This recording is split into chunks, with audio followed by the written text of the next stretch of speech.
Bonjour, j'espère que vous passez d'excellentes fêtes de Noël.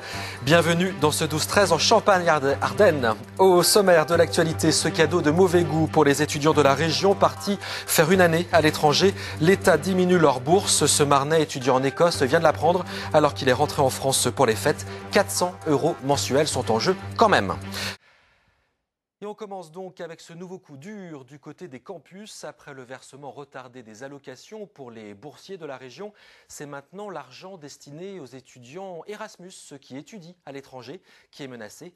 Un étudiant sparnacien vient de l'apprendre. En Écosse, depuis septembre, il devait toucher 400 € par mois de l'État au titre de la bourse de mobilité. Ce sera finalement 400 € pour 3 mois. Et pour 2012, mystère. Ophélie Mazur et Philippe Cocampo. Un retour à la maison plutôt gâché pour Simon. 3 mois que ce sparnacien étudie le droit en Écosse. Un séjour possible grâce à une bourse de mobilité.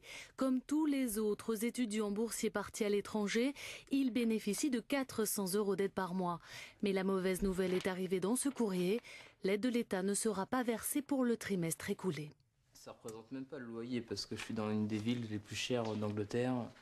Et ce n'est même pas le loyer, je crois que j'ai 500 € de loyer. Donc en gros, maintenant il va falloir que je sorte mon loyer de ma poche. Au lieu que l'État m'aide à me financer alors que je n'ai pas d'appel, etc. Je suis à l'étranger.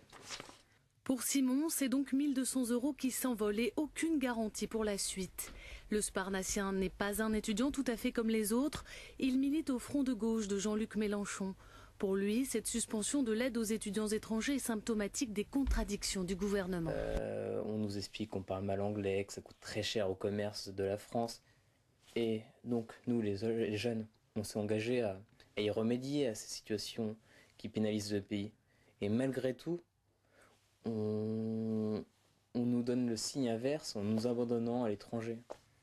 Une promesse non tenue. L'étudiant d'Épernay va jusqu'à mettre en doute sa légalité. S'il le faut, dit-il, il ira jusqu'au tribunal pour obtenir ses droits.